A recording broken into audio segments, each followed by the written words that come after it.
Hello guys, আবার একটা নতুন ব্লগ নিয়ে চলে এসেছি। ডায়মন্ড হারবারে আজকে যাচ্ছি, তাই ভিডিওটা বানাচ্ছি এখন। ডায়মন্ড হারবারে জানো তোমরা সবাই যে অনেক একটা ভাইরাল জায়গা এটা।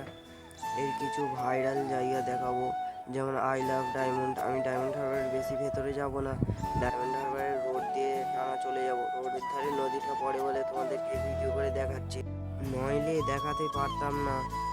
আসলে আমি যাচ্ছি এখন একটা জায়গায়, দরকারি জায়গায়। আমার একটু কাজ আছে, যার জন্য আমি যাচ্ছি একা।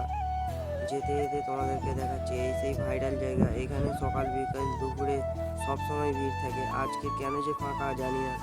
আজকের কোথাও লোকজন নেই ডায়মন্ড হারবারে, একদম পুরো ফাঁকা। ডায়মন্ড হারবারের মেন মেন জায়গা দুটো আছে, একটা আই লাভ ডায়মন্ড আর একটা এইটা। এখানে তো জোয়ারের সময় পানিটা পুরো একদম ওপর পর্যন্ত উঠে যায়, ঢেউ উঠবেও সেই রকম। নূপুরেও হেভি লাগে। নূপুরের একদম পাড়ার ভেতর থেকে যাওয়া যায়। নদীর ধারটা নূপুরেরও ভালোই, খুবই সুন্দর, তোমাদেরকে একদিন দেখাবো।